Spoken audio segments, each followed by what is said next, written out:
Good morning and welcome back. My name is Gabby. I'm the English teacher here at Options for Youth Moreno Valley, and this is English 12B Unit 9 Performance Task 1. So as you've probably noticed by now, Performance Task 1, I usually go over the study guide a little bit. It's, again, not necessary, but it does kind of help you a little bit when it comes to the alternative assessment, review, check for understanding, whatever it is you want to call it. So first things first, we have grammar. So parallel structure, a dog barked, the cat meowed. It's the repetition of grammatical structure. So a and the are both determiners, cat and dog are both nouns, meowed and barked are both verbs. So determiner, noun, verb. Same structure, different words, different sentence, right? But same structure. Injustice anywhere is a threat to justice everywhere, right? So it sounds really sing-songy because it's the same type of sentence structure. Or I went hiking, biking, and running after work yesterday. Hiking, biking, running, right? They all end in ing. That is parallel structure. If I said, I went for a hike, to run, and biking yesterday, that sounds weird. Variety in sentence beginnings, so just make sure that you know how to vary them. You could put something like, after going on my walk with Ozzy, I fell on my face. That's an introductory clause, right? It helps add that variety instead of just subject, verb, object. It gives me a dependent clause in the beginning. You could start with passive voice, so the cookie was eaten by me instead of I ate the cookie. It's just really boring if it's like I fell, I did this, type of thing. Concepts, story within a story, also called a frame narrative.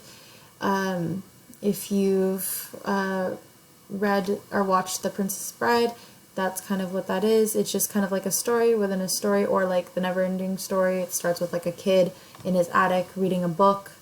That's a framed narrative. Let's see, epiphany, it's kind of like a realization that's like world-changing.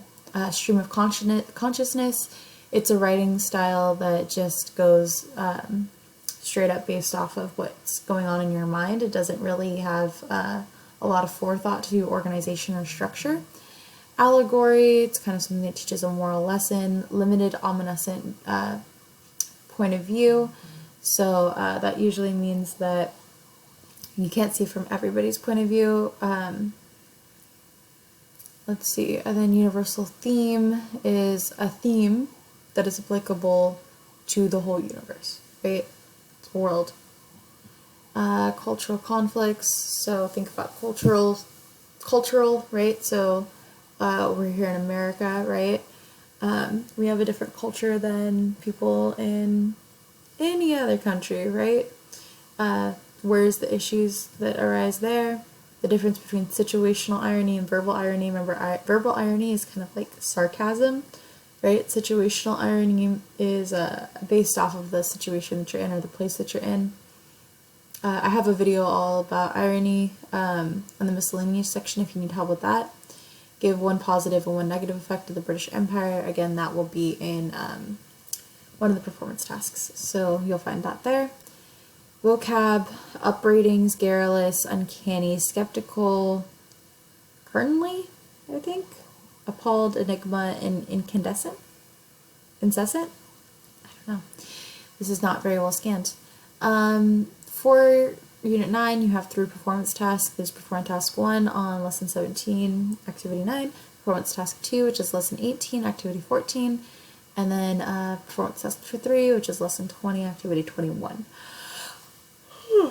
And the other part that you have to do to make this whole unit whole is alternative assessment and review, because you guys are super lucky and don't have tests. If your teacher printed you out your units, you know that this is where you'll find the performance task is way back here, because they're awesome and put them all at the end for you. Sometimes I think it's awesome, sometimes I think it's confusing. Performance task 1 is activity 9. You're going to research the British colonial era. So for the first part of this performance task, you will research the British Empire using that website.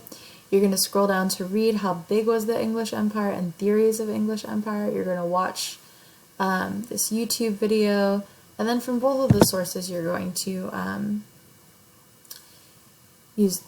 fill out this. You want to have at least 5 answers if you're sure that they're all 100% correct.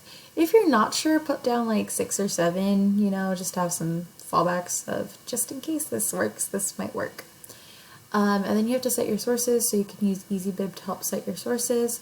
If you look on our Google Classroom, I do have linked there the YouTube video, and I do have linked there the website, so if you like click to the website, you can go and look through it to see all of the different things. So they said that we had to look for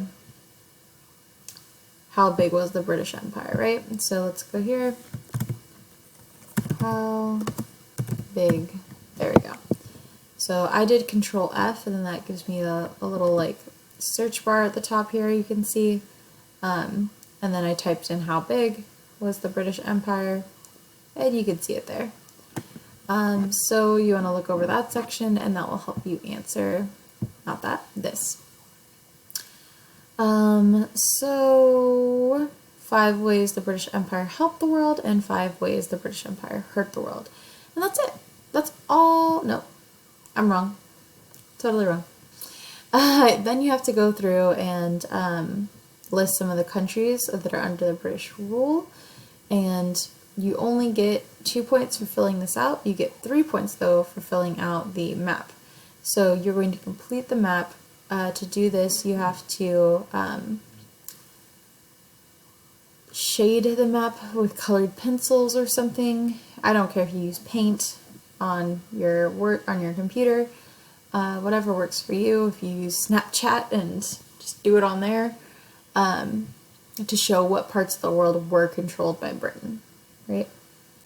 And then there you go. And that's another 5 points. And then you're done. So 5 points for the map, and 10 points for this, 15 points total, 15. I'm going to use my phone to tell you how many points you got to get right. 11. So you can only miss 4. And then that's all for performance task 1.